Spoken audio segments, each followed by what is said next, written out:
صباح الخير. رايحه النهارده طعم حمزه تطعيم السنه وربنا يستر. طعماته متقسمه 2، يا اما عند الدكتور يا اما في مكتب الصحه. وعرفت كمان ان ماما عامله كشري النهارده، فقلت هطعم حمزه واروح اكل كشري. يلا تعالوا معانا. وصلنا بقى مكتب الصحة، وهنا كنت بحاول امسكه بالعافية عشان يتطعم، وهنا كان مقريف جدا بعد التطعيم. وصلت عند ماما وكنت عاملة اوردر من بريكفاست، فطرت وحليت ودخلت انام، وصحيت بقى على الجمال اللي انتوا هتشوفوه دلوقتي ده. كشري بقى وجماله يا جماعه. ودي طبعا صلصه ماما المعروفه التقيله الخطيره، ودي الدقه. اكتر حاجة بقى بحبها ان المكرونة تبقى صغيرة، ما تبقاش معاها مكرونة سباكيتي، بحبها قوي كده.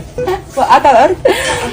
بصل ماما بتعمله بطريقه رهيبه. احلى كشري ممكن اي حد ياكله في حياته، صح يا كريم ولا ايه؟ ايه ده ايه الزعيق ده؟ صح طبعا. يلا بقى نقلب احلى كشري انا بدوقه في حياتي يا جماعه، بجد والله العظيم ده الكشري اللي خلاني ما احبش كشري بره اصلا. والله مش بقول كده عشان ماما واقفه جنبي. دي الحقيقه انا اللي طالباه منها. قلت لها ماما انا نفسي في كشري قوي، قالت لي يلا بكره هعملهولك. بسم الله الرحمن الرحيم. ايه يا ماما، ايه يا ماما الحلاوه دي؟ ارجوكي كفايه بصل، خلاص انا مش قادره، انا تعبت. طب حطي لي حبه بصل كريسبي. لا بصوا بقى، اسمعوا بقى القرمشه بقى. ابدعت كالعاده.